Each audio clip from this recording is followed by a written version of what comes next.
Signing day is just around the corner, literally tomorrow, but that doesn't mean that Auburn can't get started on their 2025 class even further. We've got a brand new tight end commit for that 2025 class. Let's talk about who it is, a little bit of a reaction show to get used to this new name.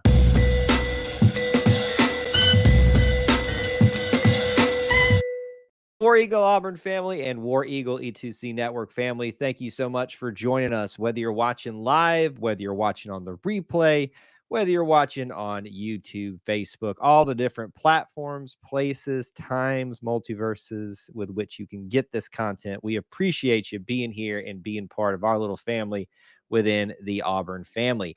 As is always the case, we'd love for you to start the show off by smashing that like button if you feel like we have earned that from you. But of course, we'd also love for you to check in, especially if you're on the live portion of the show with us.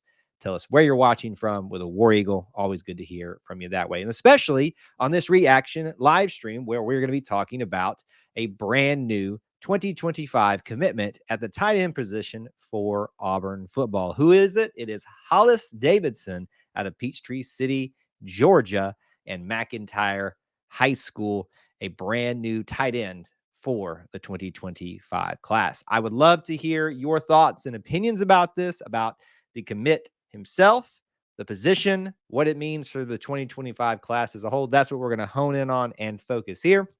As is always the case, when we're in the middle of another classes cycle, the 2024 class, which kind of technically wraps up tomorrow, we're going to do short live streams about these newer or more further out classes, which we'll be switching focus over to 2025 very soon here. But we'll just do a reaction live stream like this and get into more detailed information. This is really just for us to kind of get our first thoughts out there, your first thoughts out there, questions, comments about this commit, the position, the class as it stands at the time of this particular commitment. So be looking for future videos coming up on this channel, even about Hollis Davidson. So what I'd love for you to do as you're checking in, letting us know that you're here, and a lot of fine folks are already doing that. Thanks to you so much for doing that. We want to give you some information just to work with about Hollis Davidson to start off with. And again, I am just kind of aggregating as much as I can find out there to get the conversation started, to give you the little bit of tidbits that you need to know.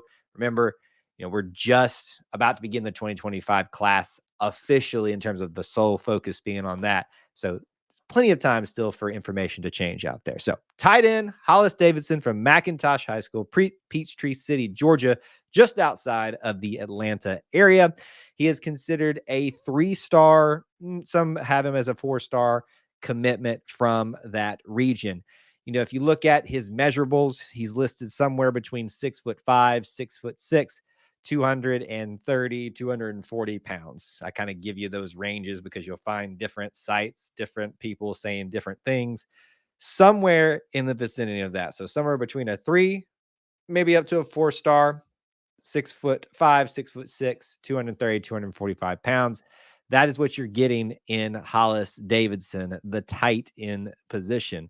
Another important factor that we always like to focus on, which we'll get into a little bit, is what it means for not just the class, but for Auburn's tight end room too. So we do want to talk about that as well. One thing that I always like to focus on when we get new commitments is where they're coming from, because that's important in terms of recruiting battles. You'll notice that he's from Peachtree City, Georgia. The Atlanta area is a hotbed for talent, and really the whole state of Georgia and Alabama, just everywhere is. But Auburn really at its core has always had a really strong tie to the state of Georgia just because of its proximity. And not to say unfortunately, but just has really made that a priority over the years. So seeing another one coming out of the state of Georgia is a good thing. And if I remember correctly, in the 2024 class, we didn't really have a whole lot of Georgia prospects. We had a whole lot of Alabama, which you definitely want to see, but we didn't have a whole lot of Georgia prospects out there. So good to see that we're going into the state of Georgia, which I would say is the secondary one, primary being Alabama, that we tend to focus on for Auburn. What does this mean for the class? We'll have more information and storylines and insights into him later on down the road when we do some more information. But let's talk about mainly right now what it means for the class as a whole. As of the time of this commitment, it makes for 2025 8 total commits. Now, reflecting a little bit of news that happened, one Trevon Reed did decide to go off to be with former Auburn head coach Gus Malzahn at UCF and get his first true positional on the field coaching job, which we're very happy for him, but was also part in not only stealing himself from us, but stealing Kendarius Reddick from this class, which was very disheartening to say the least. So that brought the class down from what would have been 9. So this is currently the 8th overall commit in this class at the time of his commitment, which puts Auburn nicely, if you, depending on the ranking that you look at, somewhere around 4th, 5th, 3rd in the SEC, in the top 10 nationally. I think 9th and 8th is kind of where we, on the two major sites, is where we sit at right now at the time of his commitment. If you look at the breakdown of the class with him, you've got a primarily defensive class right now, and it makes it, honestly, and I just realized this myself, the second tight end in this class alongside Ryan. I hope I'm saying this right. Gia, one of the two, who committed much earlier in the class and had coming from the same area, Alpharetta, Georgia, so north of Atlanta, south of Atlanta, so two different sides of Atlanta that we're drawing our tight end group from. If you know the roster well, you'll know that Auburn has a lot of upperclassmen talent at tight end. Rivaldo Fairweather being a big one there, some that have stayed over like Luke Deal, and some other names as well that will be getting older too. So it's time to start replenishing that group. And this is obviously the start of that. Not just one, but the second commit at tight end in this class, both coming from the state of Georgia, both coming from the Atlanta region, and both obviously with some pretty good measurables here. They're relatively the same height. Maybe Hollis gets a little bit more on the height category, depending on where you look at, and about the same in weight. To me, when I look at the two of them just comparatively, Ryan strikes me as more of a bigger bodied tight end in terms of maybe weight and stuff like that. Just looking at him now, Hollis looks more of the lanky catch radius type of guy. So I'm not saying that's what you can expect from Hollis or Ryan. I'm just kind of speculating at this point based on what I have seen from them. Thomas says it best. The kid has a good frame and room to grow. And so that's the great thing about speculating about this. We'll be wrong, as soon as they get into the program and spend some time in their weight program, bulking up, getting their bodies right in terms of the position that they're going to need to be play, what skill set they're best at, blocking, catching, or just an overall all around tight end can do it all. We need both types, and which one that will be for either of these guys, Hollis or Ryan, remains to be seen. Still plenty of time left in the class as well, but much like with the 2025 class, we've seen defensively already being taken care of. Now we're seeing the tight end room already being cleared up, shored up early in the class. Let's look at the roster right now so I can give you a roster outlook as things stand at the moment for Auburn football. You'll remember that I brought up several names for you already. As I try to get down there, I had this already ready, and then it kind of went away for me. At the tight end position, we know Rivaldo Fairweather. He's the senior. He's the superstar, but he is not the only one. Big names, Luke Deal, Brandon Frazier, both will be seniors as well. So that's 3 seniors right there. So effectively, if everybody leaves as they should at the end of this year, all 3 of them, that still technically leaves another spot open. So when we talk about in our other videos where we do more detailed information about what this commitment, Hollis Davidson means for the rest of the class, you might be able to say you might be getting the tight end, a third tight end in this class. Do I think that's going to happen? I don't know. I don't have any insight into that. But for me, I just kind of look at the roster, what's going to be vacated after this year. 2 are coming in, 3 are leaving.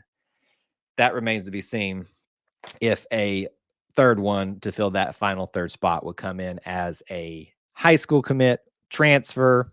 To me, it would mean a lot of room for upperclassmen leadership is needed. Micah Riley Ducker, or Michael Riley, I think now is his official name listed, not Riley Ducker, would be your leader upperclassman leader, but you're still going to need a little bit more with a young group like that. So to me, I would say a transfer tight end to fill that extra spot is likely necessary if I'm thinking and remember the roster and the breakdown of everything correctly in my head as of this point. So that is a look at who he is, where he's from, measurables, what the commitment means for the class right now in terms of kind of an update to where the 2025 class is at. Like I said, we are just knocking on the door of the end of the focus being on the 2024 class. We're going to be diving a lot deeper into 2025 here soon. So it's a good time to go ahead and get acquainted with commits like this one, your new tight end, Hollis Davidson. So we're about 10 minutes. We usually keep these on the shorter side, but we'll take some final comments, questions, derogatory rebuttals about this particular topic. Anything around that you'd like to discuss, put that in the chat right now if you're watching live. Let me give you a couple of reminders before we round out the show, what to catch next with us. We have got coming up for you this Wednesday, tomorrow, if you're watching live or you saw this the day of it being broadcast, Auburn versus Alabama post-game reaction show. Going to be a big-time matchup. The students, as I speak live, are lining up, camping out, getting ready for that big matchup tomorrow. Post-game show for us. Do not miss it. Post-game show as well this Saturday, Auburn versus Florida. And, of course, you don't want to miss Sunday nights either with the Auburn Experience live recording of our main podcast, 9 Eastern time, Sunday nights. Don't miss that.